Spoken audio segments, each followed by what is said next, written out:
안녕하세요. 오늘 우리가 함께 좀 자세히 파헤쳐 볼 자료는요.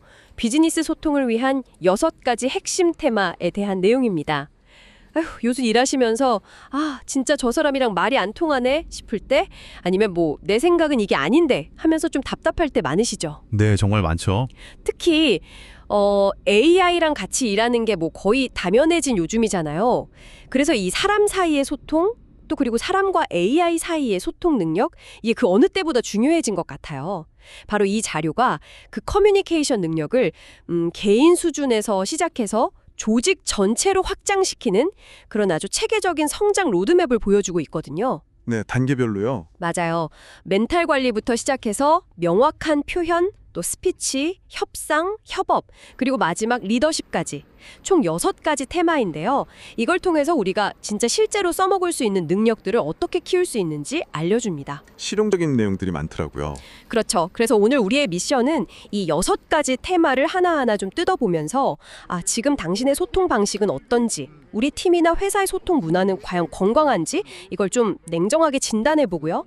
그러면서 이 부분은 이렇게 좀 바꿔봐야겠다 하는 개선 포인트를 찾아보는 겁니다. 네, 점검하는 시간이죠. 네, 서로 오해에서 생기는 그런 비효율, 또 감정 싸움으로 번지는 갈등, 결국에는 저 사람이랑 같이 일하기 너무 힘들다는 생각까지 가게 만드는 나쁜 조직 문화 있잖아요. 심지어는 잦은 퇴사랑 채용 문제까지도 어쩌면 오늘 저희 이야기 속에서 이런 문제들을 풀 실마리를 찾으실 수도 있을 겁니다. 자, 그럼 본격적으로 한번 시작해 볼까요? 네, 좋습니다. 자, 첫 번째 테마입니다. 모든 것의 시작점이라고 할 수 있겠죠. 나 자신과의 소통, 이게 잘 되어야 다른 사람과의 관계도 건강하게 맺을 수 있다, 이렇게 얘기하는데요. 사실 이게 좀 약간 추상적으로 들리기도 하거든요. 자료에서는 멘탈 관리, 성과 관리, 시간 관리, 목표 관리, 좋은 습관 만들기, 자기 이해 이런 것들을 이야기하는데 특히 성과의 진짜 근원은 멘탈과 에너지니까요. 이 문구가 전 딱 와닿았어요. 결국 내 안에서 에너지가 샘솟아야 뭐든 할 수 있다는 그런 뜻이겠죠. 네, 아주 정확하게 보셨습니다.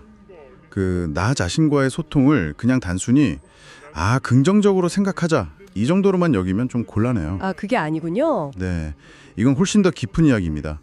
내 감정이 지금 어떤지, 내가 왜 이런 기분이 드는지 이걸 알아차리고 이걸 이제 메타인지라고 하죠.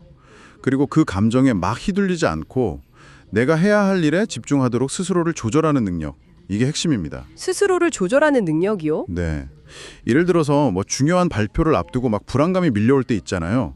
그럴 때 내가 지금 불안하구나. 근데 이건 내가 잘 해내고 싶은 마음 때문이야 라고 먼저 인지를 하고 그다음에 심호흡을 하거나 미리 준비한 어떤 루틴 같은 걸 통해서 평정심을 찾는 거죠. 이런 자기조절 능력이 탄탄해야 외부의 비판이나 예상치 못한 문제 앞에서도 그렇죠. 쉽게 무너지지 않고요. 네, 쉽게 무너지지 않고 오히려 그걸 성장의 기회로 삼을 수 있게 됩니다.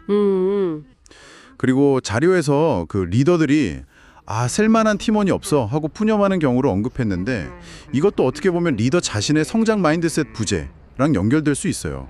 리더의 문제일 수도 있다.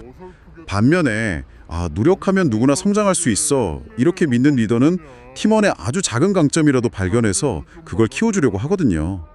실제로 95%의 영역은 노력으로 성장 가능하다고 하잖아요. 네, 맞아요. 그래서 건강한 자기소통은 이런 긍정적인 리더십의 바탕이 되는 겁니다. 스스로의 가능성을 믿는 사람이 다른 사람의 가능성도 더 잘 알아보는 법이니까요. 그렇군요. 역시 내 안의 중심을 딱 잡는 게 먼저라는 말씀이시네요.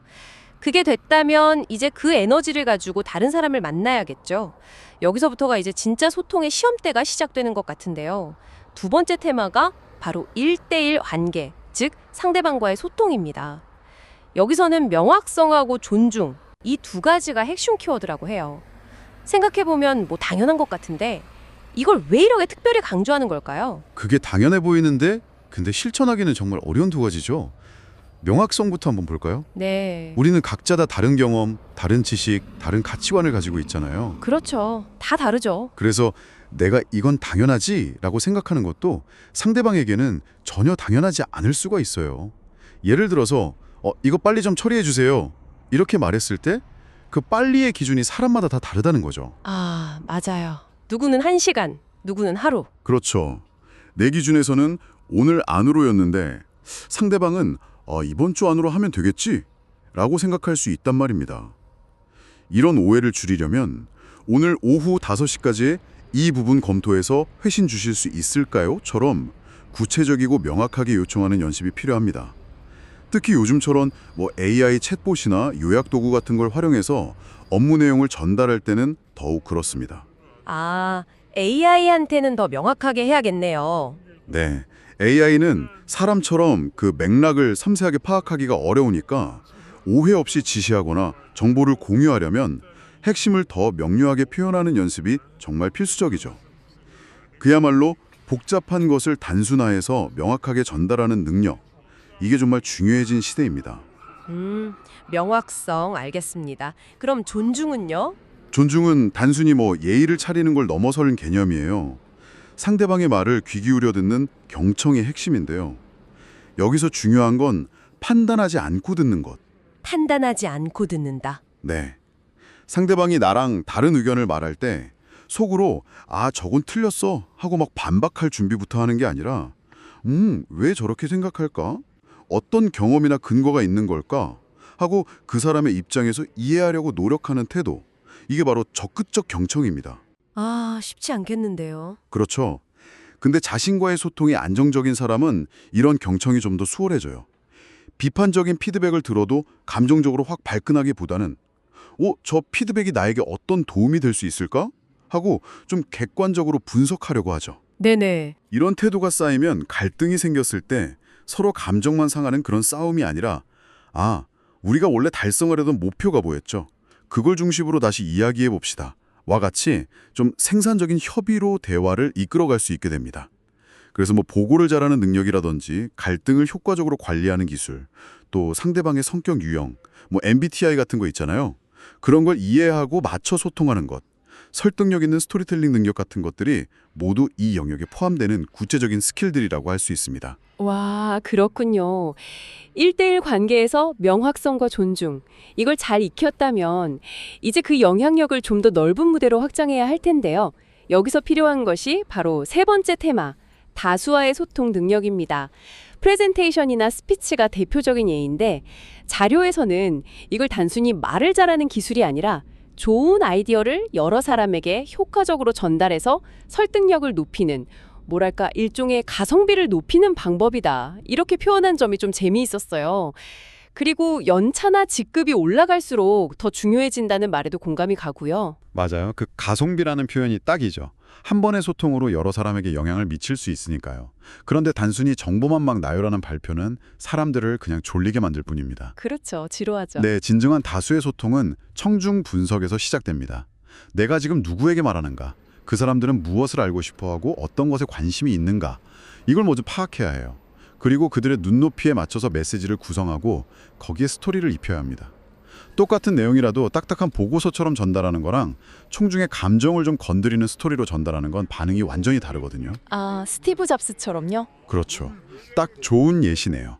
단순히 기능만 나열하는 게 아니라 이게 우리 삶을 어떻게 바꿀지에 대한 비전과 스토리를 전달했잖아요.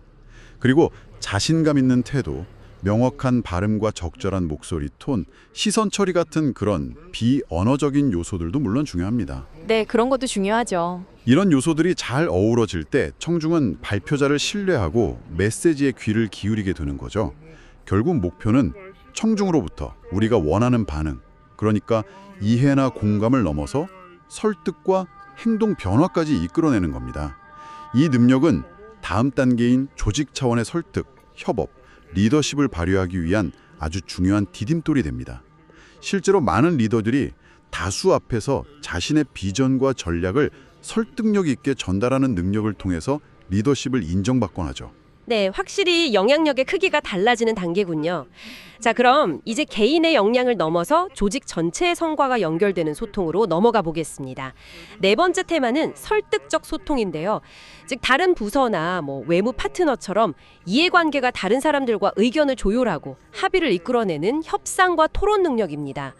근데 협상이라고 하면 흔히 내가 원하는 걸 꼭 얻어내야 해, 이겨야 해, 약간 이런 생각을 많이 하는데 이 자료에서는 좀 다른 관점을 제시하는 것 같아요. 그렇죠. 네, 바로 그 점의 핵심입니다. 자료에서는 협상을 제로섬 게임, 그러니까 한쪽이 이기면 다른 쪽은 져야 하는 그런 게임으로 보지 않아요. 오히려 상대방의 숨겨진 니즈를 파악하고 나의 목표와 연결해서 양쪽 모두 만족할 수 있는 최적의 해법을 찾아가는 창의적인 문제 해결 과정으로 봐야 한다는 거죠. 아, 윈윈을 찾는 과정이다. 맞습니다. 그러기 위한 첫걸음이 바로 상대를 깊이 이해하려는 노력입니다. 상대방의 주장에 동의하지 않더라도 아니 왜 저런 주장을 할까? 저 사람한테 정말 중요한 건 도대체 뭘까? 이걸 집요하게 파고들어야 해요. 예를 들어서 예산을 더 달라는 부서가 있다면 그냥 단순히 안 됩니다 라고 딱 잘라 말하기보다 그 예산이 왜 필요하신지 그걸 통해서 얻고 싶은 진짜 결과가 무엇인지를 질문하고 경청하는 거죠. 어쩌면 예산 증액이 아니더라도 그 부서가 원하는 결과를 얻을 다른 방법이 있을 수도 있거든요. 아, 그렇겠네요. 다른 대안이 있을 수도. 그렇죠. 이렇게 상대방을 충분히 이해하고 나면 비로소 윈윈에 가까운 해법을 찾을 가능성이 열립니다. 협상의 대가 허브 코엔이 모든 것은 협상 가능하다고 말했잖아요. 이건 뭐 비단 거창한 계약뿐만 아니라 팀 내에서 업무 분담을 하거나 마감일을 조율하거나 심지어 회의 장소를 정하는 아주 사소한 일까지 다 포함되는 거예요. 어떻게 보면 우리는 매일같이 크고 작은 협상을 하고 있는 셈이죠. 당신은 이런 일상적인 협상 상황에서 주로 어떻게 접근하시나요? 감정에 호소하기보다는 논리적인 근거와 객관적인 데이터를 제시하는 게 중요하고요. 이런 과정을 통해서 단기적인 합의를 넘어서 장기적인 신뢰 관계까지 구축할 수 있습니다. 이게 바로 설득적 소통의 힘이죠. 아, 정말 그렇네요. 듣고 보니 일상 자체가 협상의 연속이라는 말이 확 와닿습니다. 자, 그럼 이렇게 다양한 생각과 이해관계를 가진 사람들이 모인 조직이 어떻게 하면 최고의 시너지를 낼 수 있을까요? 5번째 테마는 다양성을 존중하고 함께 성장하는 방법을 다루는 조직 차원의 소통, 즉 협업입니다. 여기서 그 구글의 유명한 아리스토텔레스 프로젝트 연구 결과가 아주 중요한 통찰을 줍니다. 성공적인 팀을 만드는 가장 결정적인 요인이 뭘까요? 뭐 뛰어난 개인, 완벽한 리더 글쎄요, 뭘까요? 아니었습니다. 바로 심리적 안정감, psychological safety였어요. 심리적 안정감? 네. 쉽게 말해서 회의 때 내가 이런 질문하면 너무 기본적인 걸 모른다고 생각하지 않을까? 혹은 괜히 다른 의견 냈다가 나중에 찍히는 거 아니야? 같은 걱정 없이 내 생각이나 아이디어를 자유롭게 말하고 질문하고 심지어 실수나 약점을 솔직하게 인정할 수 있는 그런 분위기를 뜻합니다. 아, 심리적 안정감. 듣고 보니 제가 예전에 참여했던 팀 프로젝트가 좀 잘 안 됐던 이유가 혹시 저거였을까 하는 생각이 드네요. 다들 뭔가 좀 눈치 보고 말 안 하는 그런 분위기였거든요. 네, 충분히 그럴 수 있습니다. 이런 심리적 안정감이 없는 조직에서는 창의적인 아이디어가 나오기 어렵고요. 문제가 발생해도 빨리 공유되지 않아서 더 큰 문제로 번지기 쉽습니다. 물론 이런 문화를 만드는 게 뭐 하루아침에 뚝딱 되는 건 아니죠. 그렇죠. 어렵겠죠. 네, 앞에서 다뤘던 개인 차원의 소통 능력들, 건강한 자기인식, 명확한 의사표현, 적극적인 경청, 효과적인 질문하기, 또 건설적으로 반론을 제기하는 능력, 이런 것들이 구성원 개개인에게 기본적으로 좀 갖춰져야 합니다. 그런데 다행인 점은 조직 차원의 소통은 그냥 뭐 분위기로만 치부할 게 아니라 의도적인 소통 방식 설계를 통해 개선할 수 있다는 겁니다. 아, 설계할 수 있다고요? 네, 자료에서는 6가지 요소를 점검하고 개선하는 훈련을 제안하는데요. 예를 들어서 우리 팀의 공동 목표는 명확하게 공유되고 있는가? 의사결정은 어떤 원칙과 절차로 이루어지는가? 각자의 역할과 책임은 분명한가? 서로 피드백을 주고받는 방식은 효과적인가? 뭐 이런 것들을 함께 논의하고 합의하는 과정을 거치는 거죠. 그리고 최근에 중요성이 많이 부각되는 DEI, 즉 다양성, 형평성, 포용성 역시 건강한 조직 소통의 아주 핵심적인 부분입니다. 다양한 배경과 관점을 가진 사람들이 공정하게 대우받고 소속감을 느끼면서 자신의 역량을 마음껏 발휘할 수 있을 때 진정한 의미의 협업과 시너지가 가능해지기 때문이죠. 와, 조직의 소통 시스템을 설계한다는 관점이 되게 신선하네요. 좋습니다. 드디어 마지막 6번째 테마입니다. 어떻게 보면 이 모든 소통의 정점에 있다고 할 수 있을 것 같은데요. 조직과 구성원의 성장을 동시에 이끄는 리더의 소통입니다. 이제는 단순히 그냥 일 시키고 관리하는 매니저를 넘어서 코치와 멘토 역할이 중요해지는 것 같아요. 맞습니다. 리더의 역할은 정말 점점 더 복잡해지고 중요해지고 있습니다. 단순히 업무 성과만 관리하는 리더는 이제 한계에 부딪힐 수밖에 없어요. 진정한 리더는 구성원 개개인에 가진 잠재력을 알아보고 그들이 스스로 성장할 수 있도록 동기를 부여하며 때로는 방향을 제시해주고 때로는 지지해주는 그런 코치이자 멘토가 되어야 합니다. 이를 위해서 상황 대응 리더십 이론이 좀 유용한 틀을 제공하는데요. 상황 대응 리더십이요? 네, 구성원의 현재 역량 수준, 그러니까 능숙한가 아직 서툰가, 그리고 업무에 대한 의지, 열정적인가 좀 소극적인가, 이걸 정확히 파악하고 그 조합에 따라서 리더십 스타일을 달리해야 한다는 겁니다. 예를 들어 역량은 좀 부족하지만 의지가 높은 신입에게는 구체적인 지시와 가이드라인을 제공하는 지시형 리더십이 효과적일 수 있고요. 반대로 역량은 충분하지만 자신감이 좀 부족한 팀원에게는 격려와 지원을 아끼지 않은 지원형 리더십이 필요할 수 있다는 거죠. 아, 사람마다 다르게 접근해야 하는군요. 그렇죠. 하지만 중요한 것은 어떤 스타일을 사용하든 궁극적인 지향점은 구성원의 자발적인 성과 창출을 돕는 코칭적 접근이어야 한다는 점입니다. 당장 답을 알려주는 것이 빠르고 편해 보일 수 있지만 장기적으로는 리더가 정답을 제시하기보다 이 문제를 해결하기 위해서 어떤 방법들을 생각해 볼 수 있을까요? 가장 중요하다고 생각하는 것은 무엇인가요? 만약 이런 어려움이 없다면 어떻게 하고 싶으신가요? 와 같은 좀 강력한 질문을 통해서 팀원 스스로 생각하고 답을 찾아가도록 돕는 것이 훨씬 효과적입니다. 질문을 던지는 역할이군요. 네, 이런 코칭 커뮤니케이션이야말로 구성원의 주도성과 책임감을 높여서 스스로 성장하게 만들고 결과적으로 팀 전체의 역량을 끌어올리는 가장 확실한 방법이라고 할 수 있습니다. 와, 이렇게 6가지 테마를 쭉 따라와 보니 결국 나에서 시작해서 1.1 관계, 다수, 조직, 그리고 리더십으로 이어지는 이 모든 단계가 정말 긴밀하게 연결되어 있다는 게 명확해지네요. 어느 하나만 잘해서는 안 되고 진짜 마치 근육 키우듯이 통합적으로 꾸준히 훈련해야 하는 역량이란 생각이 듭니다. 특히 AI가 우리 일상에 너무 깊숙이 들어온 지금 이 소통 능력의 중요성과 훈련 방향에 대해서 다시 한번 생각해 보게 되는데요. 자료에서 흥미로운 지적을 2가지 하더라고요. 첫째는 결국 내가 원하는 것을 얻으려면 상대를 먼저 이해해야 한다는 소통의 본질, 이거였고, 그리고 둘째는 화려한 말솜씨 이전에 기본적으로 일을 잘하는 능력, 즉 일머리가 바탕에 들어야 한다는 점이었어요. 참락합니다. 특히 그 2번째 지점, 일 잘러가 AI에게 일도 잘 시킵니다. 이 말이 정말 핵심을 꿰뚫는다고 생각해요. 아, 일 잘하는 사람이 AI도 잘 쓴다? 네, 왜 그럴까요? 해당 업무나 분야에 대한 깊이 있는 이해와 실전 경험, 즉 탄탄한 기본기가 있는 사람이 AI라는 아주 강력한 도구를 만났을 때 비로소 폭발적인 시너지를 낼 수 있다는 뜻입니다. 예를 들어서 마케팅 보고서를 써야 할 때 마케팅 전략이나 데이터 분석에 대한 이해가 전혀 없는 사람이 AI에게 그냥 알아서 잘 써줘 라고 말하는 것과 핵심 목표와 타겟 고객, 원하는 분석 방향 등을 명확히 아는 전문가가 AI에게 구체적인 지침을 주면서 활용하는 것은 그 결과물의 차원이 다르겠죠. 당연히 그렇겠네요. 네, AI에게 제대로 된 질문을 던지고 AI가 내놓은 결과물을 비판적으로 검토하고 더 나은 결과물을 위해서 추가 지시를 내리는 것 자체가 이미 고도의 업무 역량이자 소통 능력인 셈입니다. 이렇게 탄탄한 업무 역량 위에 오늘 우리가 이야기 나눈 6가지 커뮤니케이션 능력이 더해질 때 그 효과는 단순히 1 더하기 1은 2, 이게 아니라 10배, 100배 이상으로 증폭될 수 있습니다. 와, 100배요? 네, 이제 우리의 소통 대상은 인간 동료뿐만 아니라 AI까지 확장되었죠. 따라서 인간에게 소통하는 방식과 AI에게 소통하는 방식의 차이를 이해하고 상황에 맞게 다른 접근법을 사용하며 이 둘을 효율적으로 통합하는 능력이 그 어느 때보다 중요해졌습니다. 단순히 기술만 뛰어난 전문가가 되거나 반대로 관계만 좋은 사람이 되는 것만으로는 AI 시대의 경쟁력을 갖기 어렵습니다.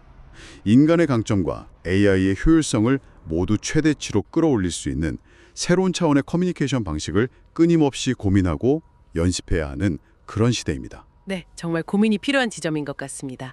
자, 이제 잠시 멈춰서 당신 스스로에게 질문을 던져볼 시간입니다. 오늘 나눈 이야기와 자료의 질문들을 바탕으로 한번 진지하게 생각해 보시면 좋겠습니다.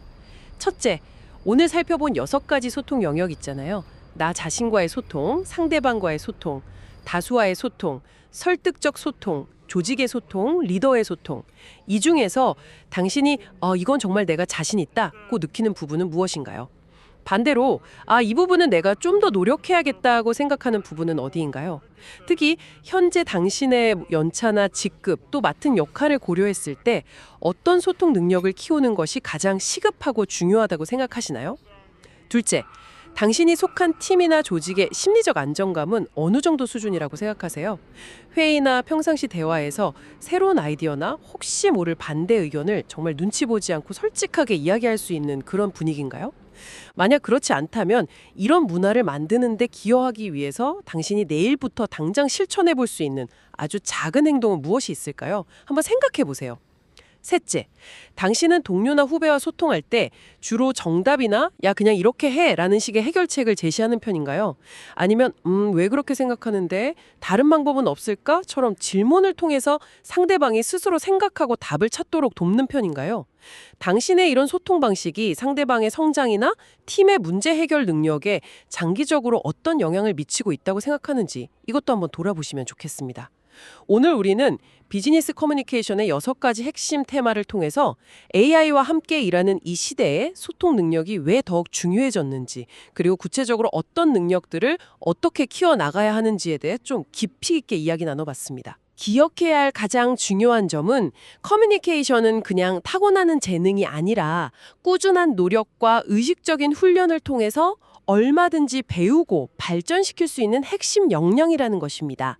이것이 곧 당신 개인의 성장과 팀, 그리고 조직 전체의 성공을 이끄는 아주 강력한 엔진이 될 수 있습니다. 네. 마지막으로 오늘 나눈 이야기에서 한 걸음 더 나아가서 생각해 볼 만한 질문을 하나 던져드리고 싶습니다. 요즘 인공지능이 정말 점점 더 많은 분야에서 놀라운 속도로 정확하고 방대한 답을 제공하고 있잖아요. 그렇죠. 뭐 물어보면 다 알려주죠. 네. 이런 시대에 우리 인간만이 가진 고유한 강점, 예를 들어 정답 너머의 본질을 꿰뚫는 깊이 있는 질문하는 능력, 혹은 상대방의 감정을 헤아리고 마음으로 연결되는 공감하는 능력 같은 것들 있잖아요.